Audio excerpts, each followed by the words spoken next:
Bonsoir à tous chers amis et bienvenue pour ce 94e Behind the Ring. Nous avons le plaisir aujourd'hui d'accueillir Megan Amouri, visage bien connu de la boxe française. Elle est championne du monde 2019 en savate boxe française en moins de 52. Elle est aussi championne de France élite A en moins de 52.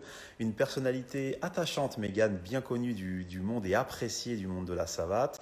On va aller à sa rencontre. Elle est au programme donc, du gala Apollo S1. On va aller discuter un petit peu avec elle de tout ça. Je suis sûr qu'elle a plein de choses à nous raconter. Je suis ravi de pouvoir échanger avec toi et je te remercie de nous accorder un petit peu de temps. On va discuter un petit peu avec toi. Merci à toi. Non, mais c'est avec Yes. grand plaisir, Mégane, un grand plaisir.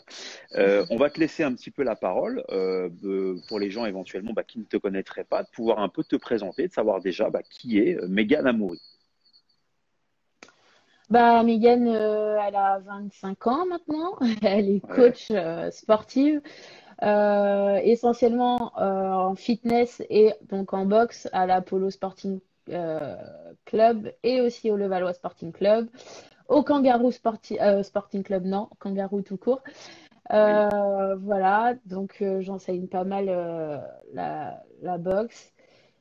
Quoi dire d'autre? Je suis athlète depuis un bon bout de temps maintenant, athlète de haut Ouais. niveau.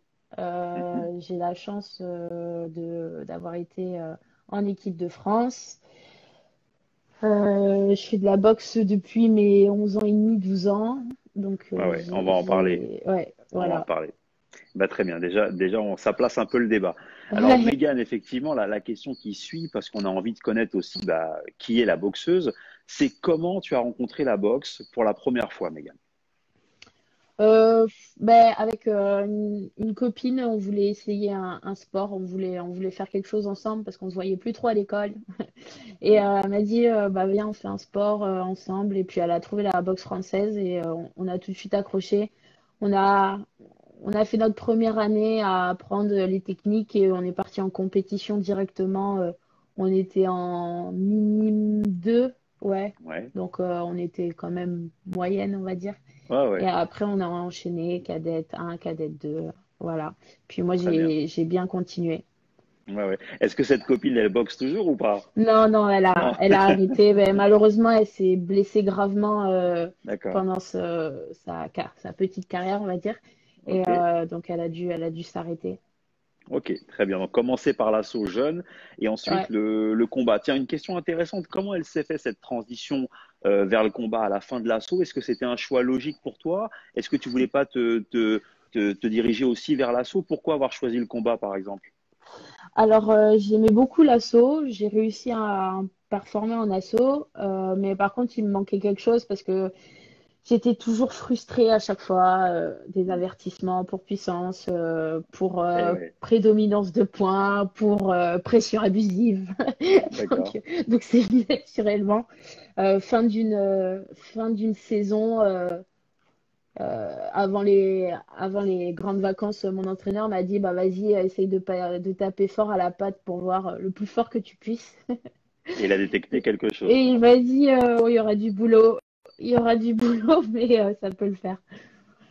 D'accord, ça a démarré comme ça. Voilà. Alors pour décrire aussi un peu ton style, Mégane, c'est quoi selon toi les grosses forces aujourd'hui de ta boxe?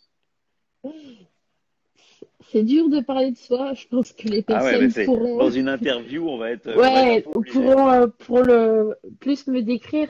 Je pense que je suis assez explosive, mine de rien. Mhm, Ça reflète bien mon caractère aussi, assez mhm. impulsive, explosive. Donc voilà, j'arrive à bien, je pense, varier les rythmes. Et je pense être plutôt complète, des poings et des pieds. Les deux me vont. J'ai pas de préférence, mais voilà, Très je bien, pense. très bien. Pour ton palmarès, t'es monté combien de fois sur le ring? Combien de victoires?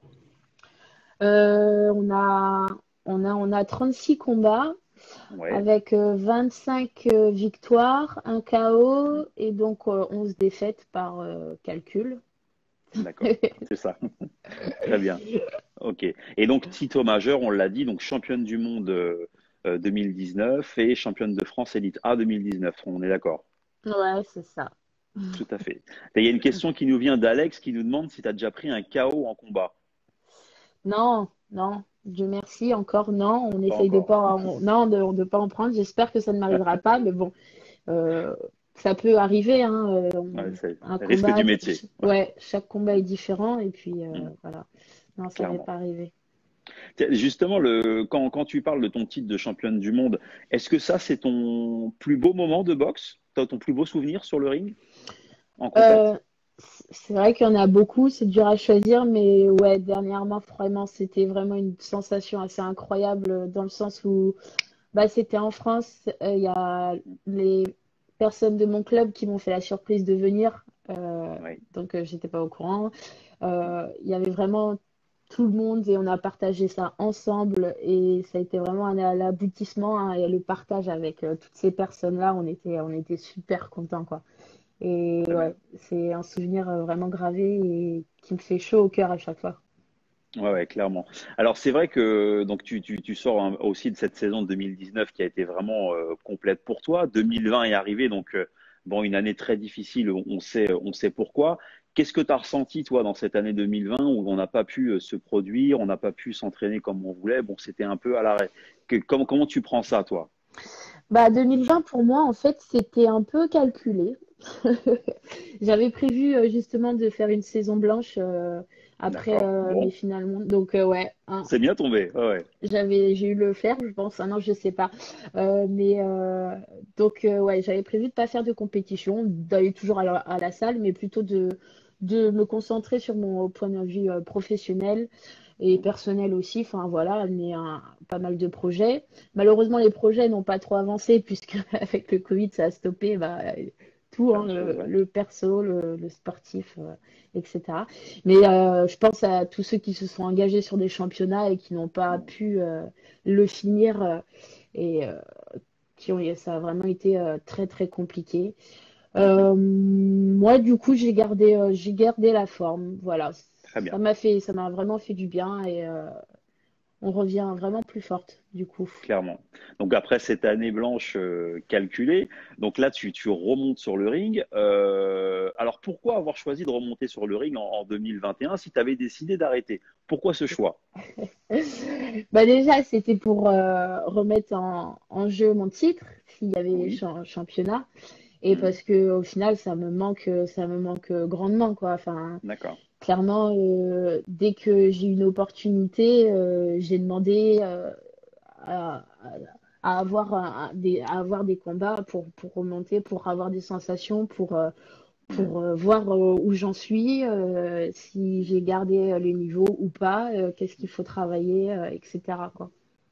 C'est vrai Donc, que je pense que tous les anciens compétiteurs se retrouveront un peu dans cette sensation où à un moment tu te dis ça y est, c'est la fin, et puis tu es toujours tiraillé pour te dire mais non, en fait ça me manque trop et tu veux remonter sur ah le ouais, non, ring. complètement, ça me manque trop.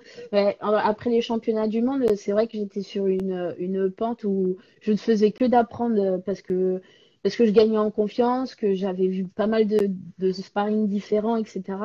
Donc, voilà,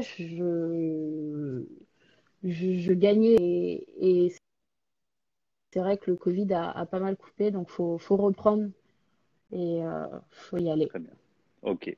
Alors justement pour y aller, comme tu dis, donc l'Apollo S1, alors qu'est-ce que ça te fait déjà d'être au programme de cet événement inédit? Je rappelle le premier événement à huis clos et en pay-per-view en France organisé en boxe pied-point.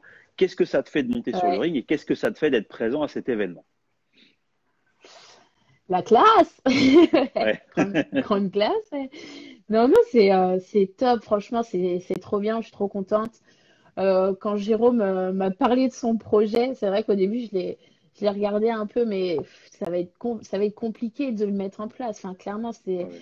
c'est génial. Et là, d'avoir vraiment cette opportunité d'être l'un des combats féminins de la soirée en plus, mais quel honneur. C'est génial de pouvoir redonner l'opportunité aux athlètes qui n'attendent que ça, en fait. Mhm. Certes, au niveau des moyens, c'est compliqué, mais voilà, c'est un grand privilège pour moi et on va essayer de tout faire pour, voilà, Représenté pour au max. représenter. Ouais.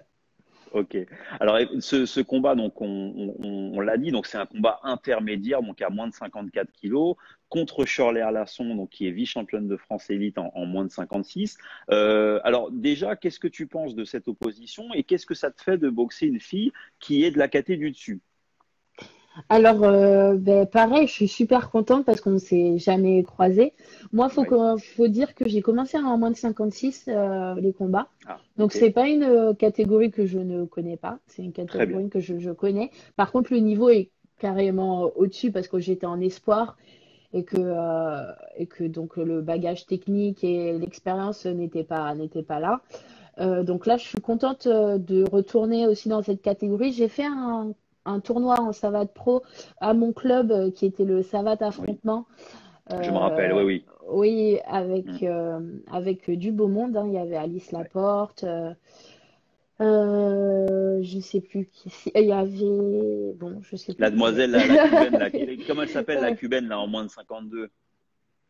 Je me rappelle plus le nom de cette fille, là. Euh, non, c'est pas Cindy, c'est. Je Ouais, sais plus. je sais qu'elle est d'origine Et cubaine, mais oui, oui, elle oui, avait oui. boxé à ce gars-là. Ouais, Oh, je exactement. m'excuse. Bref, Franchement, je m'excuse. Ça y est, ouais, je. ça Voilà. reviendra. Ouais, Ça ça reviendra. reviendra. Donc là, tu avais Désolée. déjà boxé, c'était en savate pro à ce moment-là aussi, hein? Oui, oui, oui. Donc Ouais, pareil, c'est la ça. savate pro, je connais aussi. Mhm. Et, euh, et donc, non, c'est bien.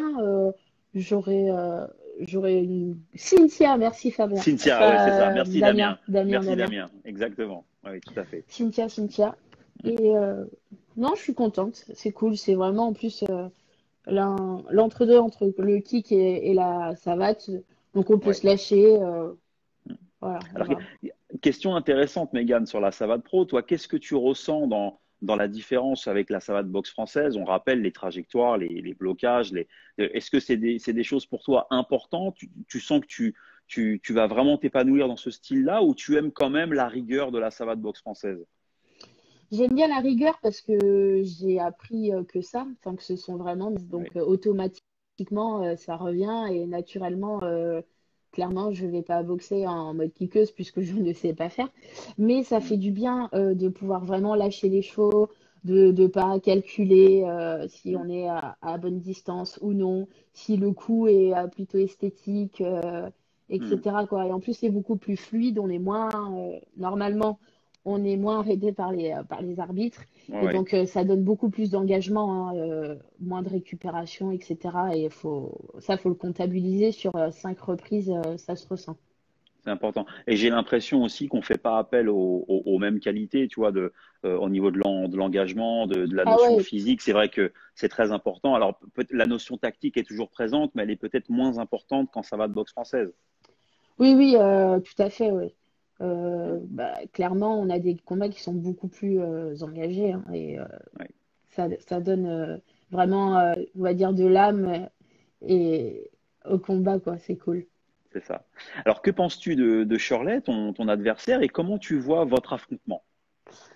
Euh, Bah, je pense que justement, ça va être pas mal engagé parce qu'elle est aussi très complète. Oui, Elle a des très bonnes jambes. Elle est plus grande. Bah, ça, c'est pas compliqué. ouais, Donc, donc non, après, j'ai pas trop regardé vraiment comment elle boxait. Je sais qu'elle est gauchère. oui, Donc, ça va être aussi tactique de mon oui. côté, hein, Un clairement. peu de placement, ouais. Voilà, mais bon, tous les combats sont différents et donc Ok. on verra bien, quoi. Très bien, très très bien. Bon, on l'a compris. Donc, tu es content de revenir dans cet événement. Comment tu te prépares actuellement? Raconte-nous un peu avec ton équipe au Levallois Sporting Club, comment tu prépares cet événement, combien de séances par semaine, comment s'organise un peu tout ça. Donne-nous un peu de visibilité sur ce qui se passe à la salle aujourd'hui. Alors, du coup, bah, semaine complète, hein. On essaie de faire 2 entraînements par jour, une prépa le Ouais. matin. Ouais, bah, ça change pas grand-chose, hein. C'est vrai que D'avant, c'est un ouais. peu le plus compliqué, c'est d'avoir bah, le sparring, quoi. Ouais. Donc, je dis d'ailleurs merci au club de Bercy, avec qui je mets les gants de temps en temps. Euh, et donc voilà, les fractionnés Très bien. habituels. Voilà. Donc, et là, tu t'entraînes quoi, sur 5 jours par semaine? Ou vous faites 2 séances par jour sur 5 jours? C'est comme ça que vous organisez le Ouais, travail? ouais, Ouais, c'est ça. C'est ok. ça. Après, il y a le petit plus, du coup, le samedi où on se retrouve à l'Apollo Oui, on va en avec parler. tous les coachs et tous les athlètes qui Ouais, vont être à la présent. soirée présents. Mhm. Et donc ça, c'est cool pour synthétiser la semaine qui est bien chargée. Ouais, Mais c'est vrai que c'était un peu plus compliqué parce que faut s'organiser différemment, quoi. Enfin, déjà, une ouais, oui, préparation, c'est pas simple. Mais encore plus là, bah, savoir si les salles, c'est bon, elles sont ouvertes, qui peut venir, à quelle heure, avec le couvre-feu, etc. Ça limite aussi les personnes qui sortent du c'est vrai. travail. Enfin, voilà. C'est vrai. C'est qu'à 18 h, malheureusement, il y a encore du monde qui est au travail. Tout à fait. Et Donc, ouais, c'est pas facile. C'est pas non. facile. Transition toute trouvée, Mégane, que tu me donnes vers le sparring du samedi à l'Apollo 77, donc du Val d'Europe à Céris. On veut savoir aussi, bah alors moi je connais la réponse, mais pour les gens qui ne le savent pas, qu'est-ce que tu fais à côté de la compétition? Comment tu gagnes ta vie aujourd'hui, ton métier? Qu'est-ce que tu fais dans la vie de tous les jours? Eh bien, j'encadre nos membres, d'accord, je les coach, j'essaye de le faire le mieux possible.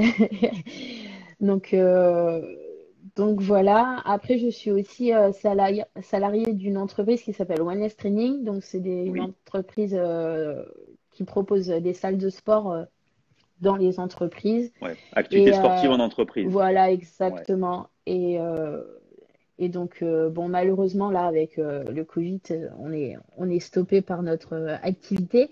Mais Mhm. sinon, c'est du coaching, c'est du coaching, c'est du coaching. Je me frotte au séminaire, à la formation depuis peu.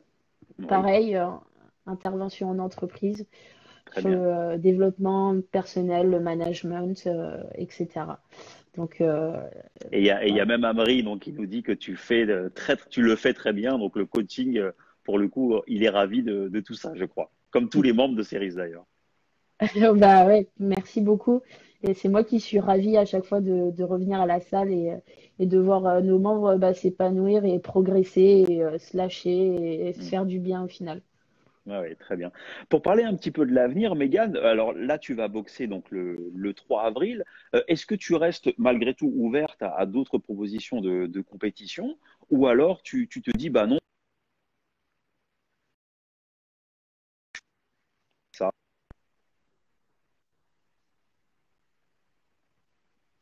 tu m'entends? Alors, petit souci de connexion, mais Ouais, j'ai cru comprendre ta question. Oui, je suis ouais. ouverte à toute proposition après le 3 avril, grosse annonce. Voilà, si vous avez- le bouche à oreille, ça marche bien. N'hésitez pas à me Mm. proposer. Non, mais Mais, oui, là, ce sera pas dans ton esprit, c'est pas ton dernier fight. Toi, tu souhaites continuer non, à non, faire de la bien sûr, compète, hein. ouais, ouais, Ouais, complètement. Et pourquoi pas essayer vraiment le K1, le kickboxing, d'autres box, quoi, pour avoir intéressant. un panel complet, apprendre, apprendre, apprendre, apprendre, avoir d'autres expériences. Peut-être que ça m'ira, peut-être que ça ne m'ira pas, mais faut essayer, faut tester. Et non, je peux pas m'arrêter là. J'ai encore plein de choses À à vivre. apprendre, à tester, à connaître, à vivre, à ressentir. Ouais, c'est ça. Et, Tout à et fait. voilà. Ok. Eh bien, écoute, Mégane, on arrive à la fin de cette interview. Je suis déjà ravi d'avoir échangé avec toi. Je vais te laisser le mot de la fin pour que tu puisses dire un petit mot déjà aux gens sur la soirée du 3 avril et puis aussi bah, aux gens qui te suivent, à tes supporters, tes sponsors, tes partenaires, tes amis. La parole est à toi. Tu as une tribune libre. Ouais. Bah déjà, merci beaucoup pour votre soutien. Euh, Il y a pas mal de personnes vraiment qui nous suivent, qui sont là, que ce soit nos membres, la famille, les proches. Merci d'être là. Soyez présents, donnez-nous la force le 3 avril, même si vous ne serez pas là physiquement, mais vraiment abonnez-vous, abonnez-vous, abonnez-vous. Prenez votre lien pay-per-view, Fake Nation. Je Oui. remercie mon sponsor, du coup, Format Pélec, donc ça va Oui. faire un peu plus d'un an qui me suit, qui me soutient, qui croit en moi, qui me donne pas mal d'opportunités et je les remercie encore et encore et encore. Je veux dire merci beaucoup à Flavien, à Amri, à l'Apollo Sporting Club en global avec Yanis, toute son équipe, Seb que j'ai croisé du coup ce week-end et tous les coachs. Je veux dire merci beaucoup à Flav pour sa bienveillance. Voilà, vraiment beaucoup. Il est vraiment au top que, voilà, un patron en or. J'espère que vous pouvez travailler dans ces conditions-là dans vos entreprises. Voilà, le Kangaroo, le Levallois. Merci à Jérôme pour sa confiance aussi, parce qu'il avait panel de choix pour mettre ses boxeurs, je pense. Même si c'est vrai que c'est compliqué, il faut choisir le statut athlète de haut niveau pour pouvoir boxer. Mais merci à lui pour son amitié, pour sa générosité aussi. Et Ouais, voilà. Je sais que j'ai oublié pas mal de personnes, mais c'est compliqué. Non, merci vraiment à non, tout le monde, à tous c'est ceux qui déjà me très suivent. bien. Eh ben, super. Et merci à toi vraiment, Mégane, de nous avoir donné un petit peu de temps pour aller à ta rencontre et on sera ravis en tout cas de te voir donc le 3 avril sur le ring de l'Apollo Sporting Club de Ceris pour l'événement Apollo S1. Voilà.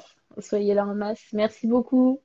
Super, merci. Je rappelle à tous les spectateurs qui ont regardé cette interview que vous pouvez retrouver l'interview de Mégane donc sur le compte Instagram de l'Apollo Sporting Club et vous pourrez aussi le retrouver sur le compte de Mégane parce qu'elle sera taguée. Yes, Je vous souhaite à tous une bonne soirée puis on vous donne rendez-vous pour voir le combat de Mégane le 3 avril et on vous donne aussi rendez-vous jeudi pour rencontrer donc son adversaire Shirley. Voilà. yes. Merci beaucoup Mégane. Bonne Salut. soirée à toi Bonne et à très soirée, bientôt merci. et bonne soirée à tous. Ciao. Bisous tout le monde.